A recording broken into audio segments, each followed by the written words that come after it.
hoy en día, en concreto.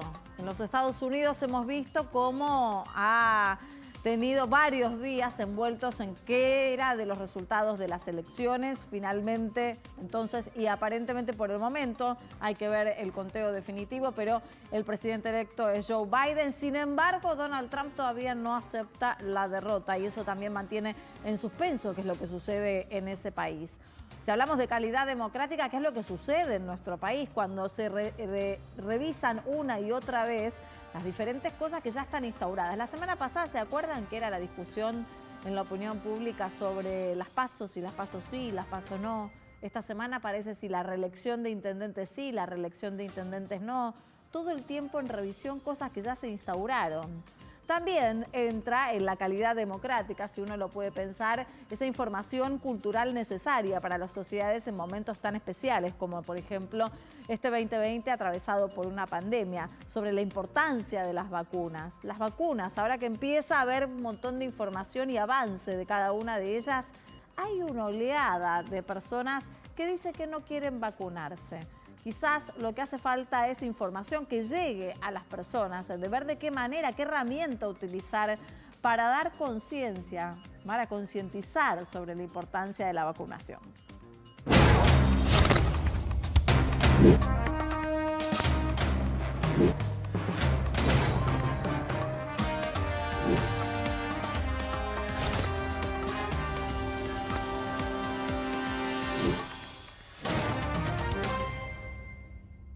Ya estamos con todo el equipo de Hoy Nos Toca para iniciar una nueva semana de análisis. Nos vamos a meter de lleno en el tema de las vacunas.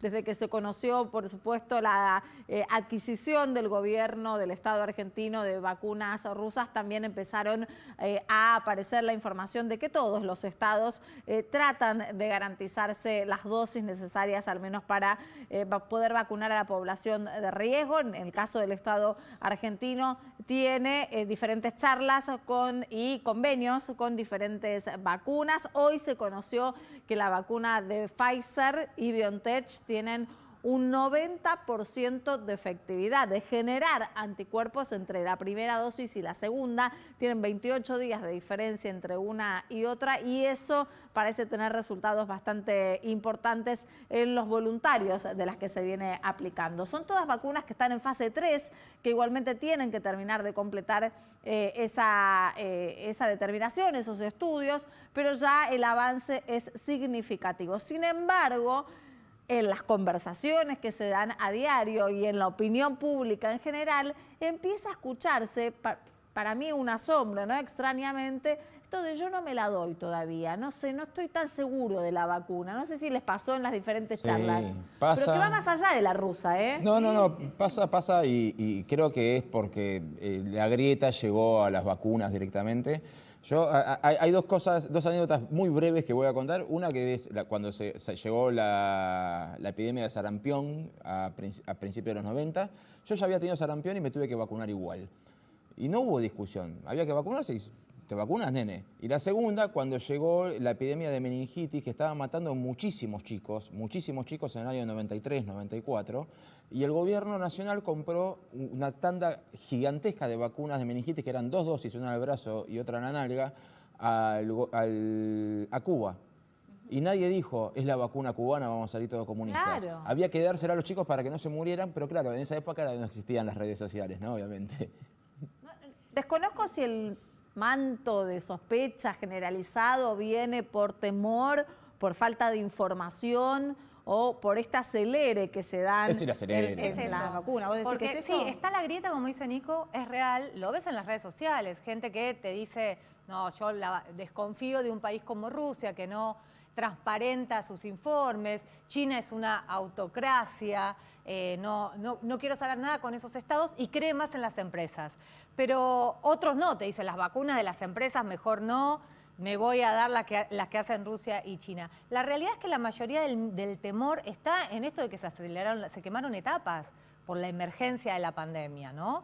Entonces, al quemarse etapas, hay mucha gente que dice, bueno, pero funcionará porque no se hicieron todas las pruebas más allá de las Cuando vos fases hablas con los que se especialistas, necesitan. lo que te dicen es que en realidad se tomó un punto de partida de vacunas que ya venían realizándose y que probaron su efectividad y que las pruebas se realizan, por lo tanto, tanto las etapas no se queman y además lo que yo voy es más allá del origen, ¿no? No creo que vaya a suministrarse de forma masiva ninguna vacuna que esté científicamente comprobado de que pueda llegar a darse, a tener efectividad con la población principalmente de riesgo, porque aparte hay un montón de... No se va a poner de acuerdo toda la comunidad científica del mundo entero para poder lanzar una vacuna que no es correcta, ¿sí? Sí, ninguna empresa se va a jugar, digamos, a vacunar a millones de personas, de alguna manera dilapidando su reputación si esa vacuna efectivamente no funciona. Y los efectos colaterales obviamente los veremos en el mediano y largo plazo. Yo creo que por ese lado puede estar esa desconfianza por parte de la población. ¿Cómo terminamos de pasar del pedido que sea la vacuna ya, que llegue la vacuna, que llegue la vacuna, que llegue la... Cuando llega la vacuna no se quieren vacunar? El tema es quién traiga la vacuna, pero hay algo que no hay que olvidarse y es que la vacuna, incluso la de mayor efectividad comprobada hasta ahora, que aparentemente sería la de Pfizer con un 90%, la vacuna de gripe tiene un porcentaje del 50%, o sea, es un porcentaje altísimo, 90%, ya advierten que lo que hace la vacuna es evitar que el que está vacunado se enferme de COVID, no que porte el virus. O sea, vacunado y todo podemos portar el virus y contagiar. Así que no es la solución mágica la vacuna. Evita muertes, que es distinto. Como el gobierno busca instalar como una suerte de relato político, y digo relato en el buen sentido, no de mentira, sino esto de ya viene la vacuna. ¿Vieron cómo pasaba con Macri? Ya vienen los brotes verdes. Bueno, de alguna forma, en medio de la crisis, el gobierno intenta esto de ya vamos a tener la vacuna, va a ser un operativo, vamos a vacunar a los argentinos. La epopeya de vacunar a los argentinos, dijo el otro día el presidente cuando anunció el paso del aislamiento al distanciamiento social. Hay mucha gente que puede agarrarse de eso, ¿no? En la grieta, y que dice, no, nos van a meter la vacuna como algo para distraer. Yo escuché de todo. La realidad es que, antes que nada, digamos, la vacuna, yo creo que... Yo insisto, la comunidad científica está detrás de esto y burocráticamente hay un montón de pasos para que se pueda empezar a vacunar de manera masiva. Lo que sí es un logro de la ciencia empezar a tenerlo y es un deber un poco de los estados garantizarse las dosis necesarias para cuando llegue el momento no correr detrás del problema. Vamos a presentar a Ño García, que es jefe de gabinete del Ministerio de Salud bonaerense. García, buenas noches y muchas gracias por recibirnos. ¿Cómo le va? Hola Diana, buenas noches. Por acá todo bien. ¿Ustedes? Estábamos discutiendo este asombro que tenemos, que vemos en la actualidad, grandes corrientes que empiezan a desconfiar de la vacuna, incluso en personas que pedían que llegue la vacuna cuanto antes para poder tener una luz al final del túnel con respecto a esta pandemia que azotó al mundo. ¿Usted qué análisis hace?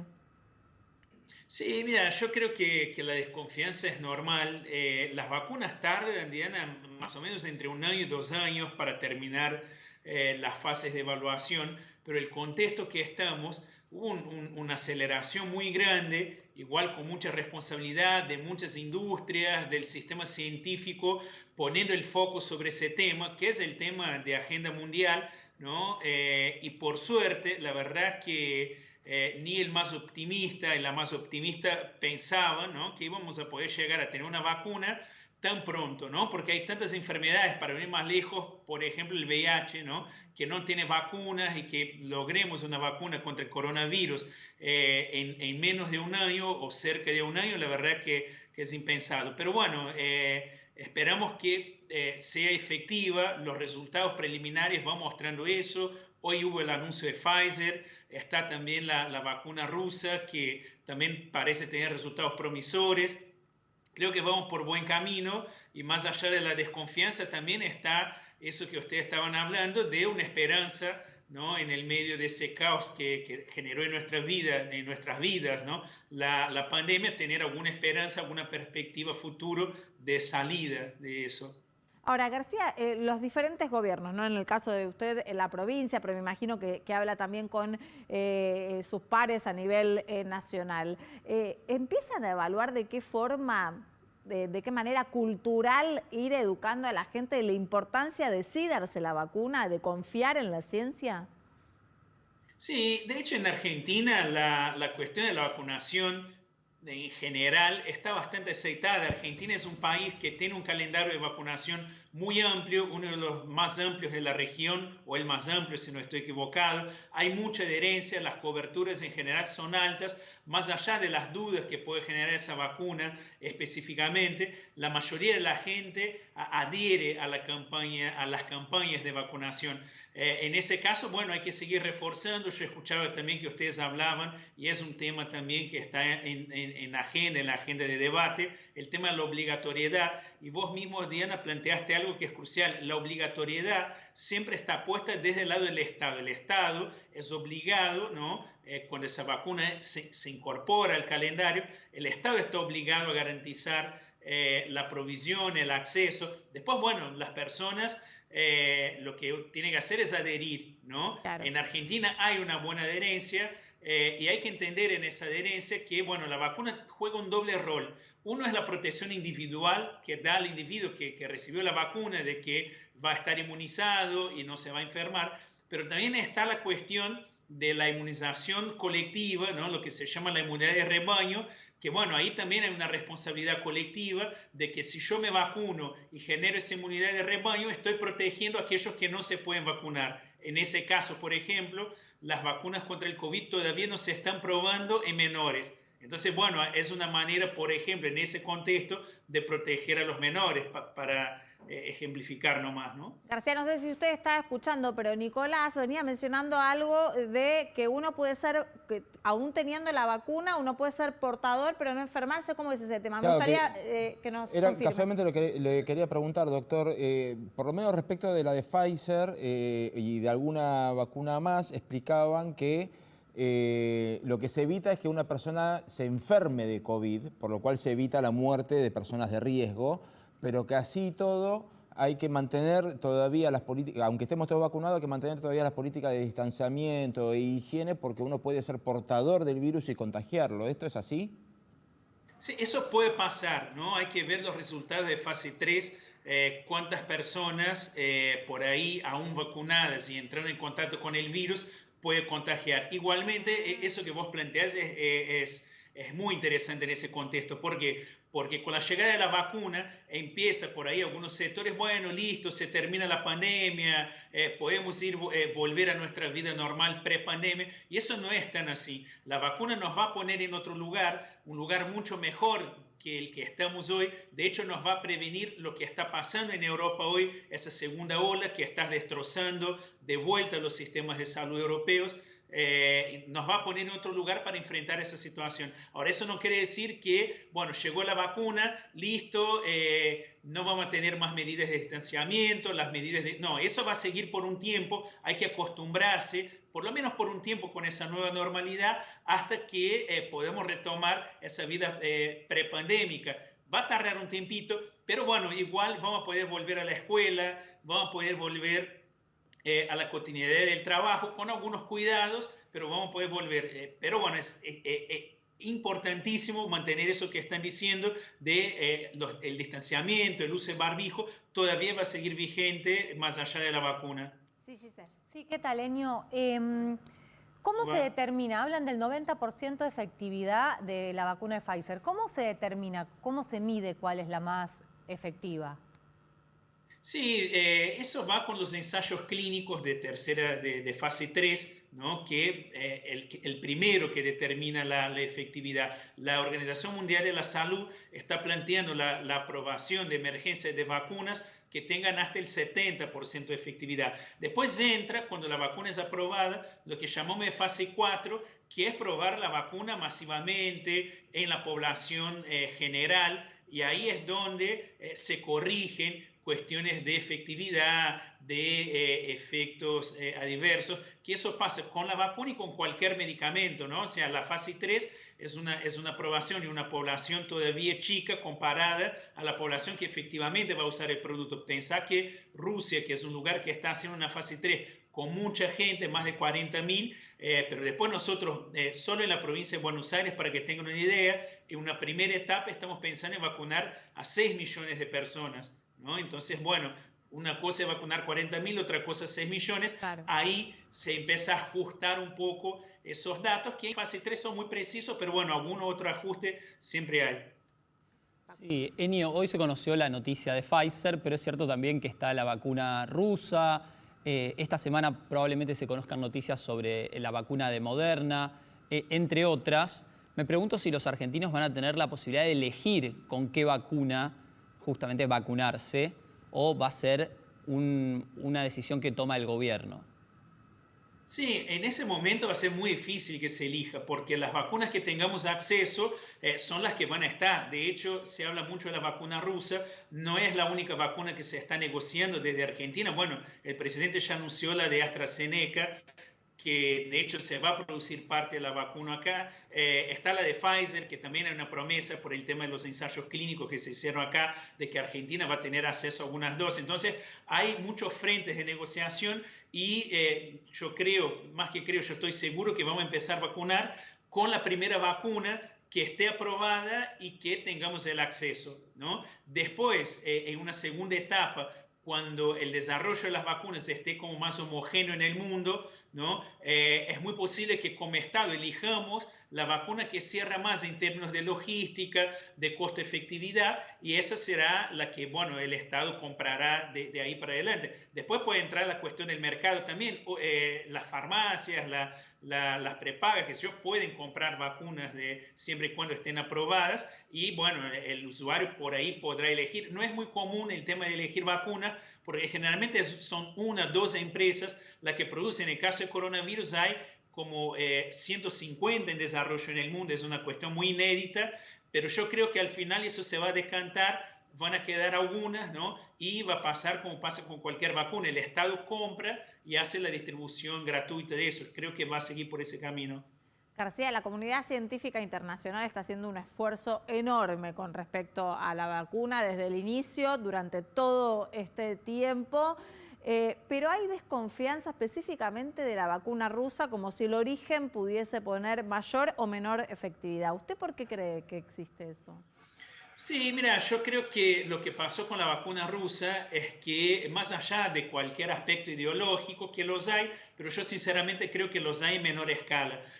Lo que por ahí puede pasar de mayor desconfianza es que los rusos fueron los primeros a anunciar, dijeron que iban a tener los resultados preliminares antes que los demás. De hecho, no fue así porque Pfizer los primerió y tiene resultado preliminar ahora, pero los rusos dicen que en 2 semanas van a tener esos resultados preliminares, y además, como están produciendo en varias industrias, no solo en Rusia, sino que también en Corea, en India y en China, van a tener más producción a escala mundial. Yo creo que fue eso, fueron los anuncios que hicieron de manera prematura que generó alguna duda. Ahora, hoy justo hablábamos en el comité de expertos que tenemos en la provincia, cuando sale el resultado de Pfizer, que dijeron, bueno, está buenísimo, es un buen resultado, pero bueno, quedemos calladitos porque si sale mucho van a empezar a dudar, como empezar a dudar de los rusos. Entonces, bueno, qué sé yo, me parece que es una cuestión de que no está mal tampoco, ¿no? Que desconfiar de lo que se va saliendo preliminarmente hasta tener un resultado más robusto.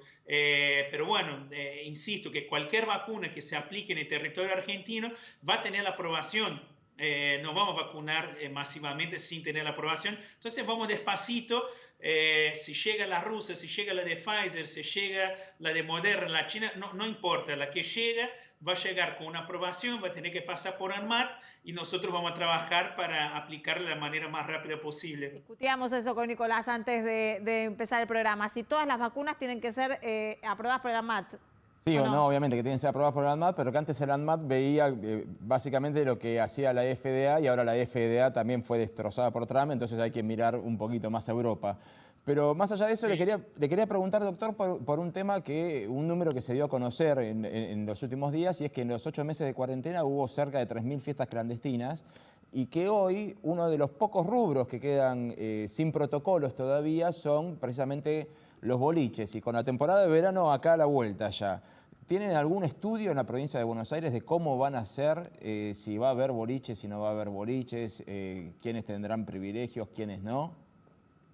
Sí, sí, la cuestión del boliche, más allá de lo que planteas, que verdad se salió en todos los medios o varios medios, la cuestión de las fiestas clandestinas, pero bueno, van a seguir siendo clandestinas porque la idea es no habilitar ese tipo de encuentros en espacios cerrados. Lo que estamos previendo para la temporada de verano en la costa es hacer ese tipo de evento, no sé si llamaría boliche, fiesta, pero al aire libre, ¿no? De alguna manera tener algo, música, alguna barra y un lugar delimitado, pero al aire libre y tratando, yo entiendo que es difícil, porque bueno, uno va a una fiesta, toma algo, por ahí es difícil, por ahí no, seguro es difícil mantener el distanciamiento, pero bueno, es una cuestión que va a ser inevitable y nosotros queremos establecer un protocolo para que ese tipo de cosas se dé en espacios abiertos, para disminuir lo máximo posible el riesgo de contagio. Va a ser difícil acercarse a alguna señorita, digamos. Va a ser difícil, va a ser difícil. Eso queda para la temporada que viene. Enio, supongo que habrán hecho un poco de balance de gestión, ¿no? Porque si uno mira la política sanitaria del gobierno, es verdad, se evitó el colapso sanitario, pero ya tenemos 1.250.000 contagios y casi 34.000 fallecidos. ¿Qué falló? Sí, yo creo que ahí hay una cuestión de que, bueno, es difícil que uno hable en el calor de la batalla porque todavía estamos dando la batalla y es muy difícil la comparación con otros países porque fíjense, en Europa dijeron, bueno, tuvimos la misma cantidad de la primera ola en Europa, pero la ola en Europa tardó 2 meses más o menos. Les agarró el coronavirus en la mitad del invierno, entró la temporada más cálida, la primavera, y empezó a bajar. Claramente ahí nos denota que hay una cuestión estacional en la transmisión del virus, que no depende de la temperatura en sí, sino del comportamiento de la gente en las distintas estaciones. Porque a mí me preguntaban, no, bueno, pero Brasil, que también tuvo muchísimos casos y la temperatura es más alta. Insisto, no es una cuestión de temperatura porque al virus no le hace cosquilla 0 grados, 30, 40 grados. Sí el comportamiento de la gente. Yo que soy de Brasil entiendo que está bien, la gente está acostumbrada con un clima de 40 grados, pero cuando baja a 20, aunque acá en Argentina en 20 salimos en remera, allá en Brasil no. 20 grados es una sensación para la gente que se mete en casa igual, cierra la ventana igual. Entonces, tiene un comportamiento que es propicio a la circulación del virus. Entonces, ese es el comportamiento estacional. A nosotros nos tocó en la mitad del otoño, tuvimos toda la mitad del otoño, todo el invierno, peleando contra el virus, y ahora que entró la primavera, no es casual que empiece a bajar. Entonces, bueno, el trabajo que nosotros tenemos que hacer, más allá del logro que tuvimos de evitar el colapso del sistema de salud, es, bueno, prepararnos para evitar un rebrote como hubo en Europa. Y eso, por lo que vemos hasta ahora, la única posibilidad es con la vacuna, aunque sea a un sector de la población, ¿no? Los adultos mayores, la población de riesgo y los trabajadores esenciales. Me parece que la estrategia, la apuesta es esa. Ahora, García, ya que menciona tanto también los casos del exterior, acá hay provincias, por ejemplo Córdoba y Santa Fe principalmente, que todavía mantienen muchos casos altos, por lo tanto, y en el área metropolitana comenzó como a descender un poco la curva de contagios. ¿Puede igual haber un rebrote, digo, en estos meses, por más de que sea estacionario? Claramente puede haber rebrotes, aunque obviamente el riesgo baja. Por eso, por el comportamiento nuestro, que si nos juntamos, generalmente tenemos el ambiente abierto, porque usamos más actividades al aire libre, entonces el riesgo baja. Ahora, hay una cuestión que, por ejemplo, si yo vuelvo todo al normal, dejo las medidas de distanciamiento, vuelvo a las clases presenciales como venimos antes, algunos trabajos que todavía la gente puede hacer teletrabajo, empezamos bueno, obviamente todo eso va aumentando la situación de riesgo, ¿no? Y poder colocarnos en un lugar complicado. Entonces la idea es ir despacio, seguir con cautela, no tirar por los bordes los avances que tuvimos hasta ahora y bueno, ir dando pasos por ahí lentos y firmes. Yo creo que ese fue, bueno, el principal motivo por el cual no tuvimos el colapso del sistema de salud, porque fuimos bastante cautos y cautelosos y priorizamos el cuidado de la gente. Bueno, igual hay que volver a la economía, hay que retomar la vida cotidiana, lo vamos a hacer, pero vamos a tratar de hacer sin que eso nos genere un problema y tengamos que retroceder. Ahora, García, le hago una última pregunta porque lo tengo que despedir, pero no hace falta por ahí, por parte de las autoridades, principalmente, seguir insistiendo en el cambio cultural, hacer más, no sé, propaganda, comunicación, como incidir más en que el barbijo llegó para quedarse, por más de que esté la vacuna, es necesario seguir con los cuidados, con lo que se aprendió, terminar de aprenderlo culturalmente y demás. Yo creo que hay sectores que se relajan mucho ya por pensar que la vacuna está cerca o por el verano y demás. No, claramente hay sectores que relajan, hay que seguir insistiendo con esas medidas y dentro de la campaña de vacunación que estamos diseñando en la provincia, una de las cuestiones que discutimos en una reunión es, bueno, insistir y acoplar a la campaña de vacunación la campaña de seguir cuidándonos. De hecho, tenemos la idea de los puestos de vacunación hacer alguna distribución de tapaboca, nariz, de trabajar con folletería, ¿no? Y obviamente contamos siempre con la colaboración de ustedes, de los medios de comunicación, para seguir poniendo esas pautas en agenda, ¿no? Es importante que todos como sociedad, obviamente cada uno dentro de su responsabilidad, nosotros como Estado tenemos la responsabilidad principal de hacer eso, de insistir con las medidas de prevención, pero obviamente cuando se construye una idea más colectiva, donde distintos sectores aportan su parte, funciona mejor. Enio, gracias por habernos atendido. Que tengas buenas noches. Gracias a ustedes, buenas noches, chao, chao. Bueno, me empezaba a recordar mientras hablaba recién García de una frase que se decía mucho en un principio, con el inicio de la pandemia, que después parece que quedó un poco olvidada, que es esto del barbijo llegó para quedarse, ¿no? El barbijo llegó para quedarse por más de que tengamos la vacuna, como decía recién Nicolás. Aparte de cuestiones culturales, lo que conocemos, o lo que hemos estado en cualquier lugar del sudeste asiático, sabemos que es una cuestión culturalmente reprochable si estás resfriado salir a la calle sin barbijo. Es reprochable. Si vos ves a alguien con barbijo, no es que tenga miedo o esté paranoico, es que él está resfriado. Es una cuestión cultural que llegó para quedarse hace 11 años cuando tuvieron sus buenos problemas con la gripe aviar, ¿no? Y después me parece, vos decías esto de que la gente se relaja, es verdad, el cansancio, la negación, todo lo que hemos venido hablando a lo largo de varios programas, pero también yo insisto con que las autoridades, los líderes, aquellos a quienes las personas votan o quieren, como es el caso del presidente Alberto Fernández, tienen que dar el ejemplo. Y circuló una foto en donde en Jujuy, en La Quiaca, en una despedida, una cena a Evo Morales, en donde, si vos ves la foto, están todos sin barbijo, todos juntos. No todos. No todos. No Diana, todos. por ejemplo, tenía el barbijo. ¿Quién? Tayana, Jorge Bueno, Tayana tenía el barbijo. Tayana, Había algunos que yo me di cuenta que eran, verdad. te diría, Bueno, más mayores, ¿no? Con todo respeto, señores funcionarios, que los pero es tenían verdad. puestos. Pero me parece que el presidente, con lo que genera, digamos, aquello que lo votaron, la admiración que le genera, tiene que dar el ejemplo, tienen que dar el ejemplo. Es así, es de arriba para abajo. Es real, es una foto que no ayuda también a esta comunicación que yo le venía preguntando a Enio García, que es necesario, no es nada más solamente el barbijo, ¿no? Ir acostumbrándose a estornudar en el codo, pero cuando uno lo adquiere, realmente se hace como habitual. Llegar a un lugar, lavarse las manos, tratar de ponerse alcohol en gel constantemente. Creo que el cambio cultural hay que insistir en eso para que después no sea el aflojamos. Si vos ya lo tenés incorporado, no aflojás. Lo que sí parece tener incorporado, que estos avances, ¿no?, que se van teniendo, aunque sea de a poco, es la repercusión que tienen los mercados, ¿no? A querer o reventar a veces, Facu. Claro, porque esto no deja de ser un gran negocio para algunos sectores y sobre todo para la industria farmacéutica. Pfizer llevó la delantera y generó un día de jolgorio en los mercados internacionales que se replicó en las acciones argentinas, sobre todo aquellas que están vinculadas a el funcionamiento, por ejemplo, del turismo, como la corporación American Airports, que es la compañía de Eduardo Ornequian, que tiene más de 50 aeropuertos en todo el mundo, y sus acciones se dispararon un 20% tras conocerse la noticia de Pfizer, porque obviamente está más cerca el regreso de la normalización de los vuelos alrededor del mundo.